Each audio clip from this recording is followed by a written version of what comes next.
Greetings, my dear viewers. It is I, Jerry Hun, and welcome back to another Dungeons & Dragons character conversion. 2 days ago, Tulok the Barbarian posted a video on Ra's al Ghul from DC Comics, and he commented on Ra's not being a monk, and I completely agree. Ra's doesn't show any characteristics of being a monk.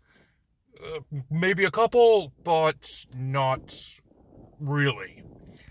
So yes, while I do agree that Ra's is not a monk, I disagree with a majority of Tulok's video because Ra's al Ghul is clearly not a bard. There are very, very few Dungeons & Dragons classes that can fit... Okay, I messed that up. What I meant to say was there are very few DC Comics villains that can fit the Bard class. The most obvious one being the Music Meister because, well, he literally fights with his voice. That's his whole thing. Singing, dancing, music. That's the Music Meister. He's a bard, clearly. You can probably argue that the Riddler and the Joker are bards, but that's kind of pushing it. What about the Condiment King? He's kind of a bard, isn't he? That's kind of pushing it. Kind of, yes, he could pass as a bard, but nobody really talks about Condiment King, V. True, but he kind of fits in with our Gordon Ramsay build. That's only because of the food, V. Yeah, true. Anyway, off topic, V. We need to get back to Ra's. As you all know, we take the lore very seriously here in Dungeons & Dragons character conversion. And in character concept, but this is character conversion. So we need to go over every last detail in the lore in order to make a Dungeons & Dragons compatible Ra's al Ghul. So let's go ahead and get things started off with the stats. As always, we use the point buy system. So for our highest stats, we are going to need Constitution, followed by Strength and Charisma, Dexterity and Intelligence following after that, and Wisdom being our so-called dump stat, simply because, well, the Lazarus pit that Ra's al Ghul uses kind of makes him a little crazy. I'll explain a little bit more of that in a minute. For race, we want to go with human variant. I actually want to go with reborn because, well, he has died a couple times, and the Lazarus pit has brought him back to life. So reborn would have obviously fit. But I decided to forego that and just grab the human variant and grab the feat observant, which will increase our intelligence modifier by 1, which we are also increasing con and dexterity each by 1 as well as for the ability score increase of the human variant. For skill, grab investigation.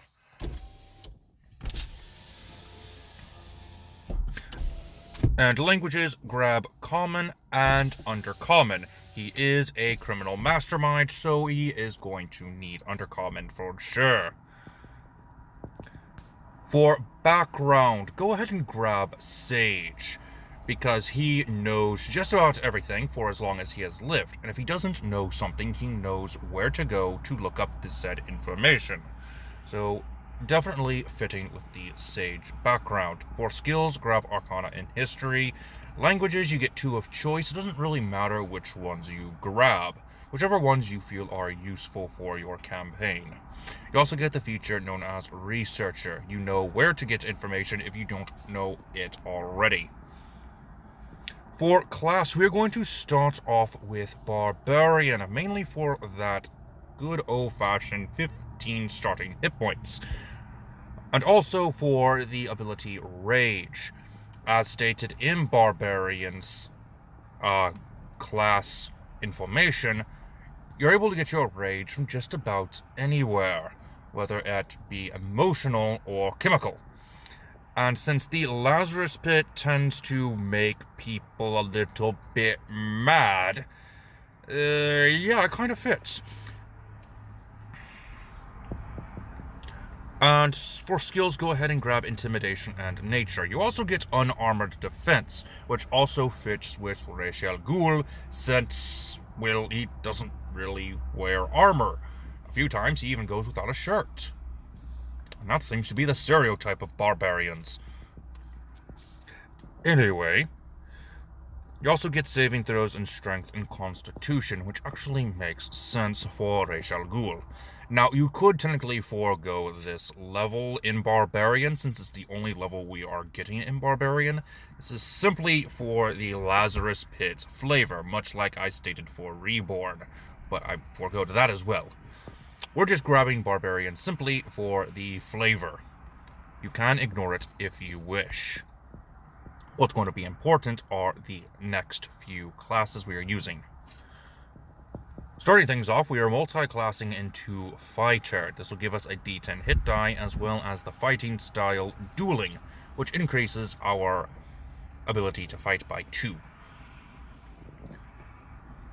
Also, we get the second Wind feature, which gives us some temporary hit points. If that doesn't sound like Lazarus Pit flavor, I don't know what does. We're also going to multi-class into Rogue. Yes, 3 different classes because of the Barbarian flavoring, but we're focusing on Fighter and Rogue for this build. Again, if you don't want the Barbarian, you can go ahead and ignore it. We are simply focusing on Fighter and Rogue for this build. We get a D8 hit die, we get some proficiencies in the skill Acrobatics, and tools, we'll go Thieves' Tools. Expertise, grab Investigation and Intimidation. You also have Sneak Attack and Thieves' Cant. Level 2 fighters get Action Surge, so you can take another action, preferably to attack, but you can use it for anything. Like, say you're in the middle of dying and you need to get to your Lazarus Pit, so you take additional dash action. Level 2 rogues get Cunning Action, which is pretty useful, but not really necessary. Level 3 fighters get a Martial Archetype. I would go with Battle Master, but I think Samurai is going to be a better choice. Because, you know, this is race we're talking about. Samurai clearly fits. You get a bonus proficiency in Persuasion, which definitely fits, and one of the key things that Tulok talked about in his video, so I thought I'd include it. Also, you get Fighting Spirits, which actually is a pretty useful feature.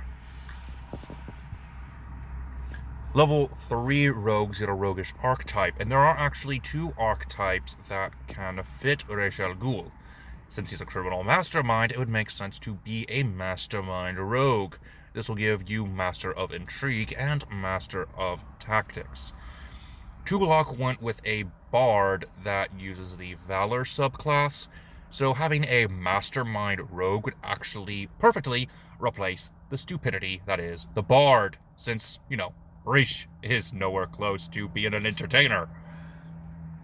Also, the other subclass that I would like you to consider is the Roguish Archetype known as the Assassin, because, you know, Rish runs the League of Assassins. This will give you bonus proficiencies in the Disguise Kit and the Poisoner's Kit, as well as the feature Assassinate. If you happen to surprise your opponent, you get to deal maximum damage. Well, no, that's critical damage. So, just twice as much damage as before. And it's quite easier to get a good old-fashioned sneak attack thanks to Assassinate. So, if you're looking for killer instincts, definitely go with the Assassin. If you're just being a mastermind, be a mastermind. Rogue level 4 will go ahead and grab a feat instead of getting the ability score improvement. Go ahead and grab Martial Adept. This will give us Parry ad Riposte. which are very good maneuvers from the Battle Master maneuvers. And that's why I only wanted these two. Extra AC bonus and the ability to react to an opponent's failed attack and attacking them right back. Makes sense? Yes. Level 4 fighters will get an ability score improvement. Go ahead and increase strength and dexterity each by 1. This will give us a +2 on our dexterity modifier now. So that is a nice extra +5 in total for our AC calculations from unarmored defense if you chose to keep the barbarian class.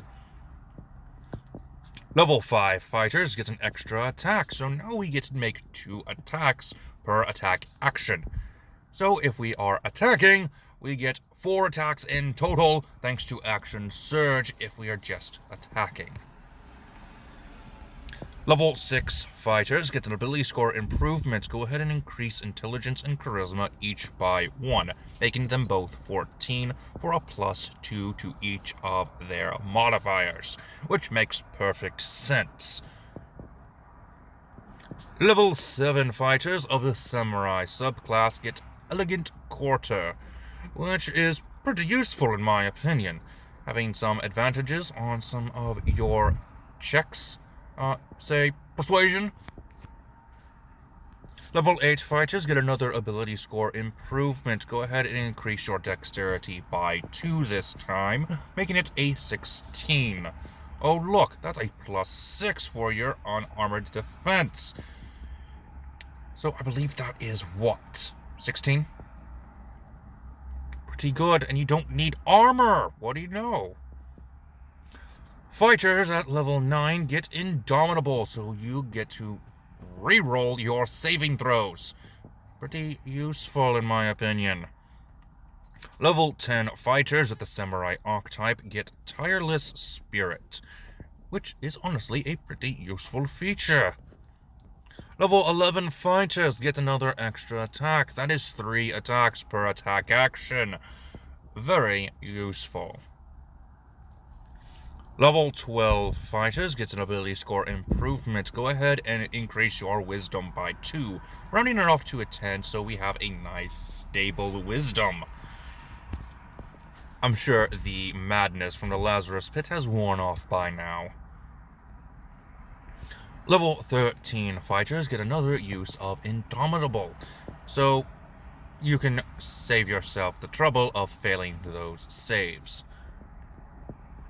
Level 14 fighters get another ability score improvement. Go ahead and increase your dexterity to an 18. And now for the last level we'll be going over is Samurai Fighter level 15 with the ability Rapid Strike. You have so many ways of gaining advantage on your attacks with this build, so Rapid Strike can use one of those advantages to their advantage and gain an extra attack for your attack action. You can only use that once, of course, so that's an extra attack. Let's see, we have done 3 extra attacks thanks to extra attack.